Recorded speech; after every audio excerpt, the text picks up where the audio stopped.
Well, after highs in the 70s, lows in the 20s, rain, sleet, snow, we're headed out of Moab, Utah after about a week, and we're going to a new national park to us, Capital Reef. Louie, it's a new national park day that you don't get to hike at.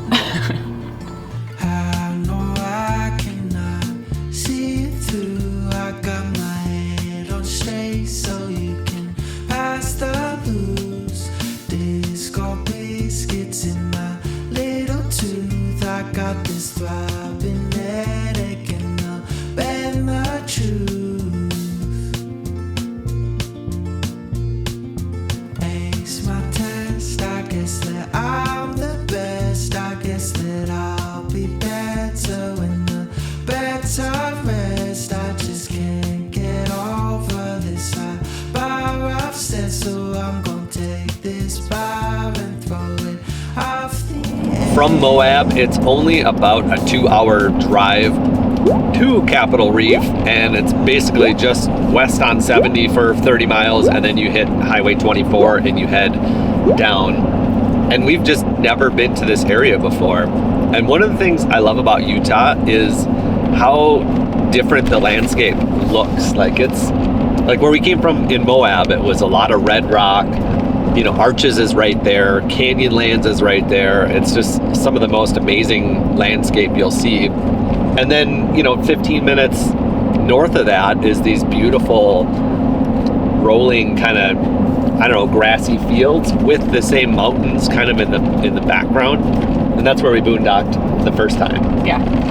I am really glad though that we did go into Moab at that exact timing, because we got to feel the warmth. We got to see the last little wave of people, and then we stayed during that cold spell and that snow spell, and it cleared out, and it was just a few of us out there. Mm-hmm. And what was really beautiful though was seeing those snow-capped mountains in the background. The LaSalle Mountains. Beautiful. That is, like, we've seen those mountains before, but never snow-capped. And they're just so majestic in the background, and so big, and their size just triples with the snow on it. Yeah, pretty amazing. Beautiful landscape out here. Glad we saw it, and excited to see Capital Reef.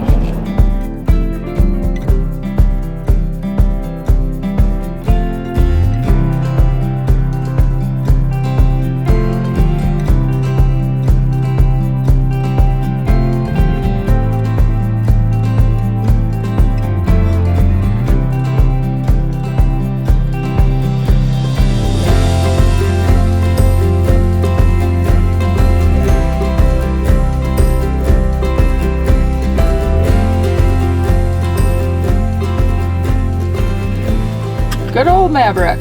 Yeah, another great thing about Utah is the Maverick gas stations, which are everywhere.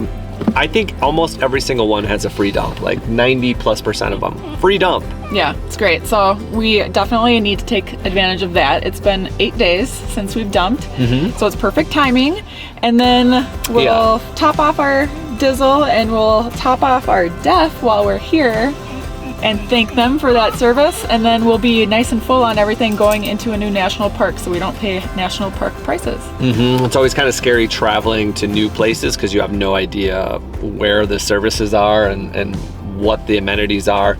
We're at, I think, just under half a tank of DEF, and we like to keep it a half and more full than that, so that we don't have to even think about it or worry about it. Because as you travel like across country and you put on these big 500+ mile days, it really does drain that DEF fluid. Like sometimes it seems to go down slowly, and other times it like takes these jumps of burning DEF, and it's like, what just happened? We just went through a DEF zone. Yeah, the gauge isn't, I think, 100% accurate, and I think it goes through these regen cycles too, where it burns extra DEF to keep the system clean.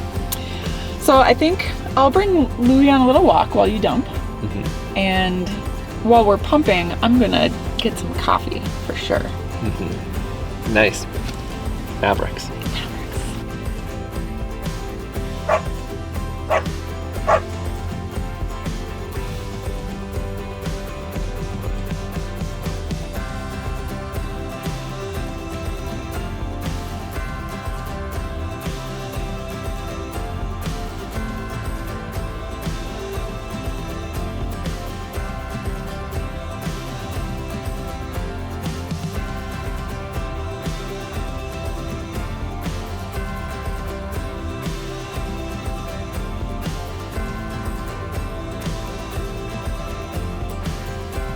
We're 7 miles from turning west going towards Capital Reef State Park. We're still, National Park. We're still an hour away. And this little scenic pull-off was something we had to check out. Chris saw some hoodoos sticking out here. They're like single, lone standing hoodoos. This is one of the most beautiful scenic turnoffs, viewpoints. You know what they remind me of? What? The statues out at Easter Island. What's Easter Island? You know, those big giant statues, like the mysterious guardian statues of Easter Island. They're like faces. But what's Easter Island? Is it a real area or a fictitious area? It's real. Where is it? Do you remember the movie Night at the Museum? Yeah. With Ben Stiller? Yes. There's that one big statue guy that goes dum dum like gum gum. Okay. That's the Easter Island statue. Oh. Anyways. This pullovers, they are something that I would say we could do better on as we travel, to take 10 minutes and pull over and just admire what we're currently in.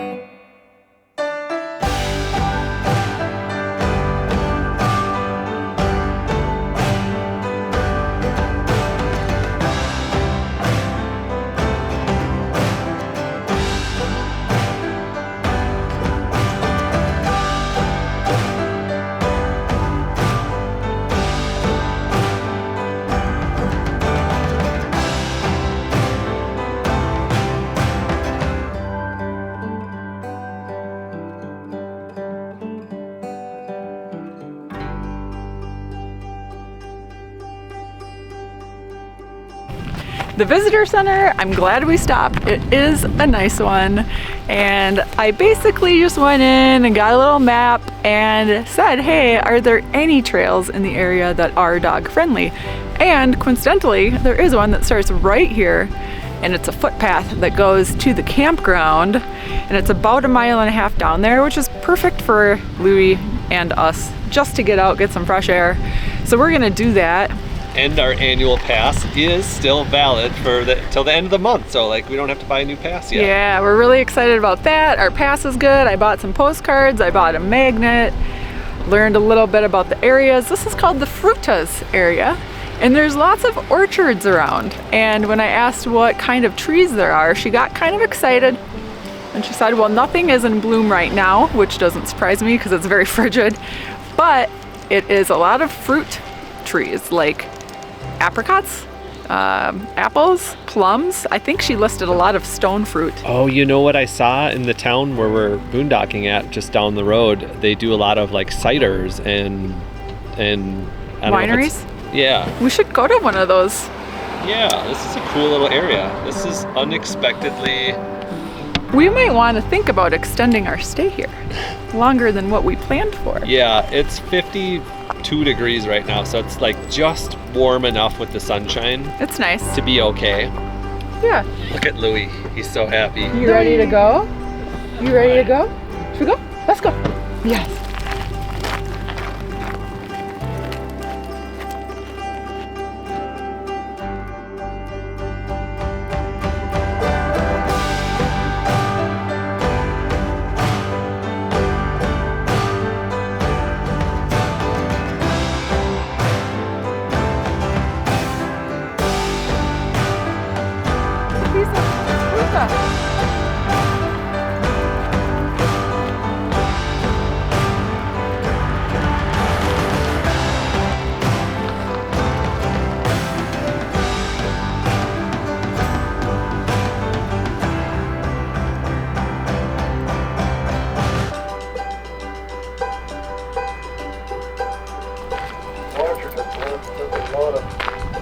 But we had beautiful fruit, apricots, peaches, pears, apples, plums, and cherries. We trucked a lot of it out of Fruita for cash sale or traded for grain with other farmers near Low and Lyman. All my children were raised here and attended the one-room school. Life wasn't much different from 1880 when pioneers first settled here. You had to be very self-sufficient to make it. Do you know what this area is? This is the blacksmith house. Self-sufficient. Did you see that? This is the blacksmith shed. We saw a few travelers here until after 1937 when the park came. Most were cattlemen and sheep herders. There were huge herds of sheep trailing through Fruita in those days.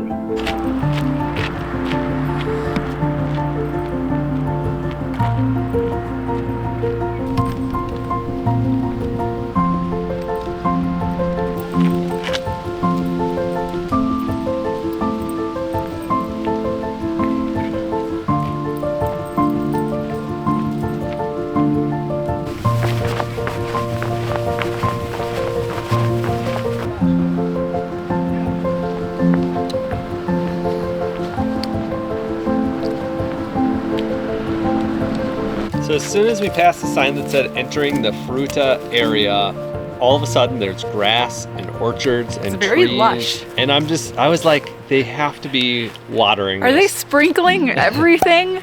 Is this naturally just the most fertile area in the valley? So this is very special. This park is different than a lot of the other big mighties, and we really appreciate that. And we love that there's so much more trees and foliage, and it's extra remarkable right now because everything is yellow and orange and the leaves are falling. It's very magical here. And look at this grass. We haven't seen grass in quite a while. Yeah, it feels like fall back home, doesn't it? Like Yeah. with the leaves and the grass. The clean air, it's super crisp. This is like the most perfect walk, the best way to get out. There's these picnic areas, which are also dog friendly. So this is actually a really nice hack to bring your little pup into the national park, which can often be limiting. So we're having a really good time here. Even just the drive down here was worth the trip. Like that 2 hours that it took to drive down here was sensational. Yeah, it was a lot of cool things all wrapped into one. I think that Aaron could have been filming B-roll for a straight 2 hours, and like that's how great the drive was. He's tracking deer right now.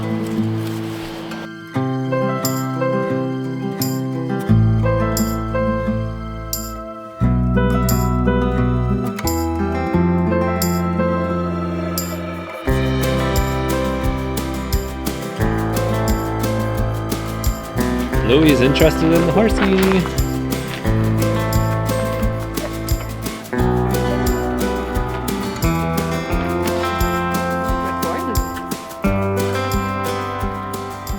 We made it to the campground, and that walk went really quick because it was so fun to go on. And straight away there is a dump station, which Aaron actually did pick this out for us to use if needed, but since we found something right on route that was free, we used that. But this is an option that we could have used for $5. And it would have been really easy to drive the extra mile and a half down here beyond the visitor center. Come right in here. There's obviously no line or anything, so that's really easy. And it looks like all these sites are primitive, like no electricity, no nothing. We see some generators sitting out, but what a magical little area to be camped in. And then from here, there's literally like trailheads right there. You can go up there. The Scenic Drive is just that way. So all sorts of things to do right from your campground. Yeah, it says the campground's full. Otherwise, I'd be tempted to stay for a night. There's some bucks way back there. You see those, Chris? Oh yeah, there's lots of bucks here. What does that sign say? Full. But that's flipped in. Yeah, I do remember at a lot of places they don't maintain the. They just don't go out and flip them. I bet we could get in if we really wanted to. Well, let's try. check it out. Let's go up to the old information board. It's $25 per night, or $12.50 if you have a pass. Host site in number 1 or number 2 of Blue Bay. Let's go check it out. Oh, there's a bear.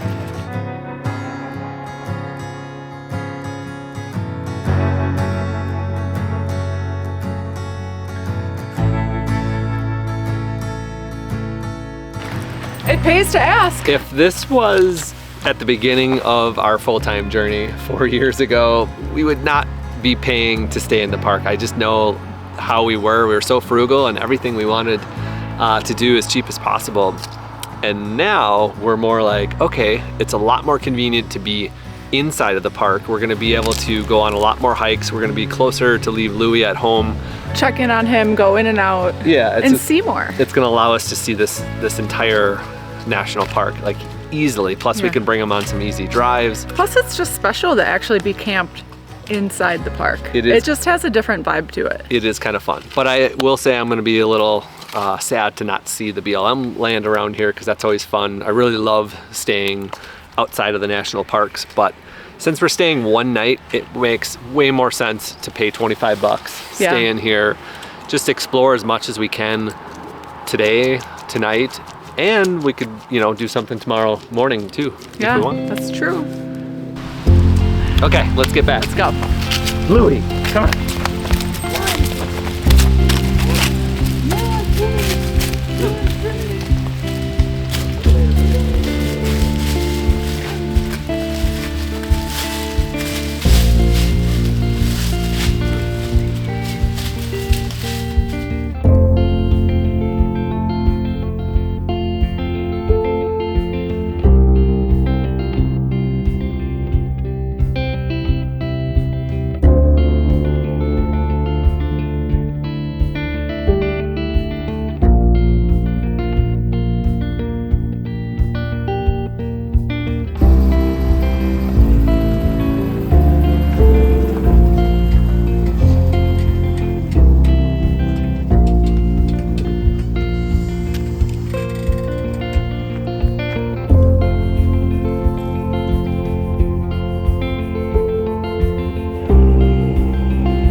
Tight squeeze, but we made it.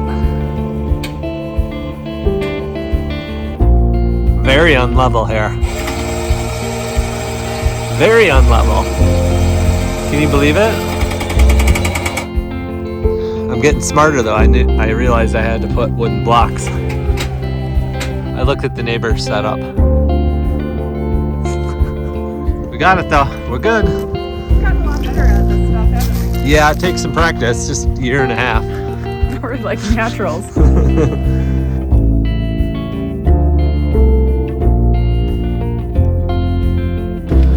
I hate to say it, babe, but I think our boondocking spot would have been more level than the campground. I believe that. But this, I think, will save some hours and get us. You know what it's going to do? It's going to allow us to explore later, longer here in the park because we're not worried about the dogs back home. Mm-hmm. We don't have any cell service, which it's only for one day, not even 24 hours. So we just got to sneak that in and take advantage of being disconnected out in nature. Yeah. Starlink probably would work here, but we have it turned off. We have it paused because we just don't use it anymore. Our Verizon with our Insti Connect just works literally 99% of the time. This is one of the few locations, and if we were to unpause it, it's $135. So it'd be $135 for one night's worth of internet. So we'll wait and see what it's like tomorrow when we're towards Zion, and if we need it there and we're gonna be there for like a week and a half, then that's a much different story. Yeah, it's, you know, again, it's a backup system for us, so we don't really know exactly when and where we're gonna need it. But here's the catch. We have no cell service right now, and if we wanted to turn on Starlink, we'd have to drive up the road however far to get a cell signal, open the website to our account, turn on the service, and then come back and try to activate it. They don't have it where you can activate it without cell service, so it's kind of that catch-22. Hopefully they'll change that in the future. That's a predicament, isn't it? It can be. It can be. But otherwise, we're excited to be in the campground. Yeah, I'm really excited to be here. Well, we decided after lunch, we're gonna go do the Cassidy Arch Trail. It's only 1.7 miles long. So it's still gonna take us, you know, hour and a half or something like that to do, but it's to an arch. Although we just came from arches, we didn't get to see any arches up close because we had Louie with us. That's true. So this is our first arch experience. Is it 1.7 in or round trip? I think it's one way, but it could be round trip. We'll have to check the trailhead. And then there's the big scenic drive to do in this park as well. And there's a bunch of trails all around it, ranging from like half a mile to like 4 miles.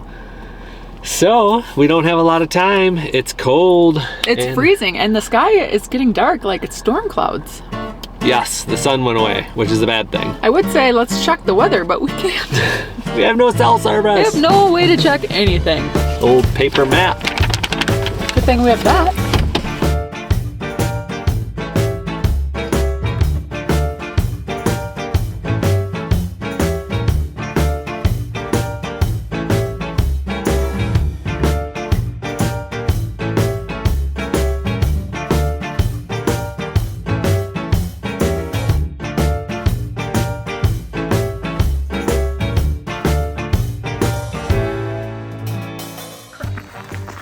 It's wintry mix out here. Yeah, it's gonna get chilly quick. So it's 0.3 miles to the trailhead, and then I think it's 1.7 miles on that. So this is gonna be a decent little trek. Okay, we need it. Yeah, we gotta get moving. I'm gonna spit my gum out. Okay, let's go.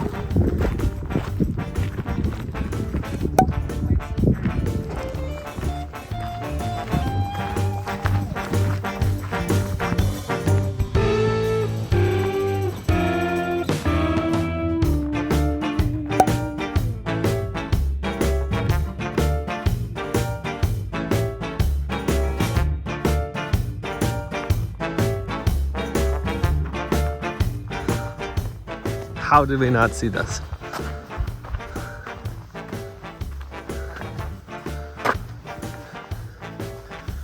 It's 1.5 miles. We have an hour, so we'd have to like. How long does a mile take? Usually 20 minutes. Okay, you wanna just run up there? Let's just run. Yeah. You ready? Wait, is that the door right there? I think so. Ready? Okay, so this is the third of the mile. Yeah.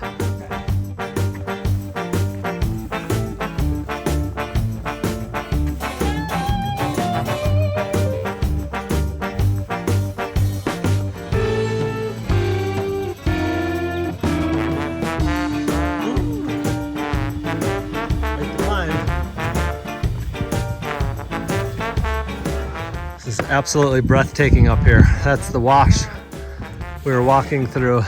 In the wrong direction. Look at that. Ooh. Feel like we just went up 500 feet elevation.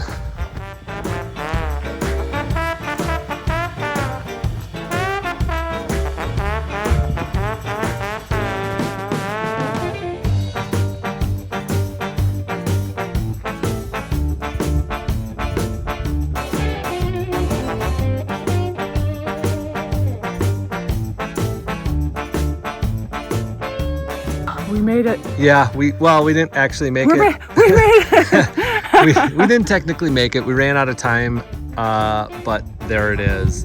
That is really an epic looking arch. It's huge, and it's another like 3/4 of a mile away, and we just don't have time. The sun's gonna set in a half hour, and that trail going down is pretty gnarly. It is, yeah. Obviously, we have time to get to that right there, but it's going down 2 miles. Yeah, we don't have headlamps and no headlamps, no water. Yeah. We're going back to our rookie days on this hike where some mistakes could be made if we don't stop right now. Yep. Okay, this is perfect. We walked 3 miles out of the way. Let's turn around. You can't see any trailhead signage. This is the wash. This is what we were walking in.